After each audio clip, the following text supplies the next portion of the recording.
नमस्कार, आप देख रहे हैं न्यूज टुडे। मैं हूं आपके साथ चिराग सुखीजा। चलिए रुक कर लेते हैं इस वक्त की बड़ी खबर का।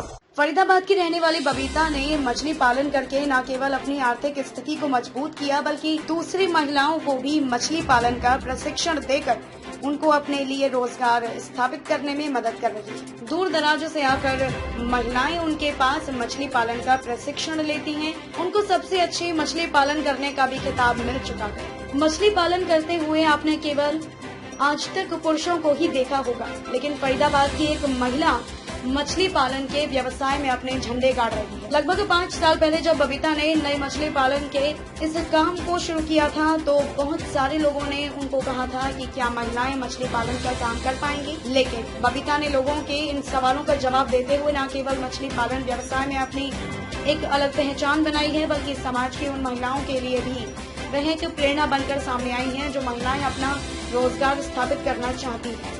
बबीता ने अपने ससुर के साथ मिलकर फूलों की खेती भी की, लेकिन फूलों की खेती और अपने पति के डेयरी के व्यवसाय से केवल पालन पोषण ही चल रहा था। लेकिन बबीता के मन में कुछ अलग करने की शुरू से ही इच्छा थी, इसलिए उन्होंने अपने आर्थिक हालातों का सामना करते हुए मछली पालन के व्यवसाय का चुनाव उन्होंने अपने पति के साथ मिलकर पहले 3 बीघा में मछली पालन का काम की शुरुआत की, जिसमें उनको कुछ मुनाफा हुआ। उसके बाद बबीता ने मछली पालन के इसी कामकाज को बढ़ाने का निर्णय लेते हुए 5 एकड़ में मछली पालन का काम शुरू किया। आज उनका यही काम उनकी आर्थिक स्थिति को सुधारने में सबसे ज्यादा कारगर साबित हो रहा है। पहले जब मेरी शादी हुई है 99 में, तो यहाँ पे हम फूलों की खेती करते थे। उसके बाद में मैं आई, मैंने भी अपने ससुर के साथ उनके साथ हाथ बटाया, काम किया और स्टेट लेवल पे मुझे 2nd प्राइज मिला। फूलों की एग्जीबिशन लगाई थी हरियाणा सरकार ने, उसमें हमने अपने फूल भेजे तो स्टेट लेवल पे मुझे 2nd प्राइज मिला। उसके बाद में डेयरी फार्मिंग मेरे पति ने शुरू की, उसमें पालन पोषण गुजारा हो रहा था, पर एक जो समाज में इज्जत होती है, रिस्पेक्ट होती है, वो नहीं मिल रही थी हमें। फिर हमने क्या है कि 2016 में मेरे पति का एक्सीडेंट हुआ। एक्सीडेंट में उनके हाथ में काफ़ी चोट आई, तो वो एडमिट हो गए और काफ़ी दिन बेड रेस्ट पे रहे।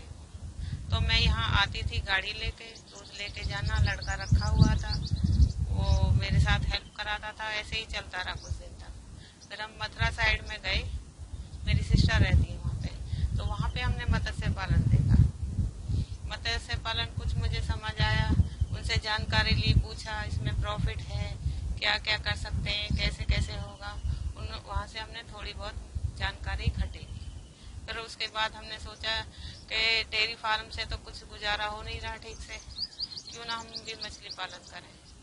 तो 3 एकड़ में हमने 3 बीघा में हमने मछली पालन का काम शुरू किया। तो थोड़ा एरिया था, तो उसमें थोड़ा ही प्रॉफिट आया। फिर हमने कहा कि क्यों नहीं इसे हम बड़े स्केल पे शुरू करते हैं। तो बड़े स्केल पे हमने 5 एकड़ में बनाया, तो उसमें अच्छा प्रॉफिट ले रहे हैं, अच्छे रिस्पेक्ट पा रहे हैं पूरे एरिया में, और ग्रोथ भी हमारे यहाँ बहुत अच्छी है। देखिए, अब तो हमारी हरियाणा सरकार महिलाओं को आगे बढ़ाने में काफी हद तक मदद कर रही है। अलग अलग स्कीम वो लॉन्च कर रही है हरियाणा सरकार। लेकिन हमारे विभाग में जो मत्स्य पालन विभाग की बात करें, तो इससे आज से 3 से 4 साल पहले विमेन के लिए कोई सब्सिडी नहीं थी। तालाब का या मछली पालन का महिलाएं भी कार्य करें, इसके लिए कोई प्रावधान नहीं था। लेकिन जब से हरियाणा सरकार ने महिलाओं के लिए भी महिलाएं मछली का काम करें और उनको भी आर्थिक सहायता दी जाएगी, उनको भी सब्सिडी दी जाएगी और उन टेक्निकल सहायता भी दी जाएगी, महिलाओं को भी ट्रेनिंग दी जाएगी। तो जब से ये सब स्कीमें हरियाणा सरकार ने स्टार्ट की है, तब से महिलाएं बहुत आगे आ रही है। और उसमें फरीदाबाद में तो सबसे अच्छा एग्जाम्पल बबीता जी का है, जो कि मछलियों के बारे में काफी कुछ जानकारियां अब रखने लगी है। न सिर्फ मछलियों के खाद खुराक, बल्कि उनकी बीमारियों के बारे में भी वो काफी हद तक जान गई है। तो ये हमारी हरियाणा सरकार की ही पहल है कि महिलाओं को सब रोजगार दिला रही है। इससे पहले महिलाएं सिलाई कढ़ाई या एक टीचिंग लाइन तक ही सीमित थी। अभी कई गांव वाले कहते थे कि क्या महिलाएं मछली का काम करेगी, मछली के ठेकेदार बनेगी।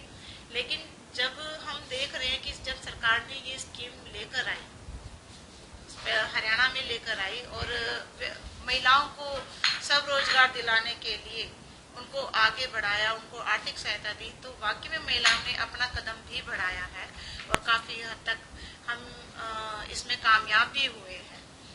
हमारे विभाग की तरफ से जो 2.5 किले के ऊपर यदि कोई तालाब खुदवाता है तो उसके 7 लाख के खर्चे के ऊपर 40% या 60% के रेशियो पर आर्थिक सहायता दी जाती है, जिसमें कि 7 लाख के खर्चे के ऊपर उसका 60% महिलाओं को और अनुसूचित जाति को और वीकर सेक्शन को दिया जाता है, जबकि 40% जनरल कैटेगरी को दे करके उनकी आर्थिक सहायता की जाती है। ये थी आज की कुछ अहम खबरें। फिलहाल इस बुलेटिन में बस इतना ही। अगर आपने अभी तक हमारे YouTube चैनल को सब्सक्राइब नहीं किया है तो सब्सक्राइब कर लीजिए, Facebook पेज को लाइक कर लीजिए ताकि हर खबर आप तक सबसे पहले पहुंचती रहे। देखते रहिए न्यूज़ टुडे।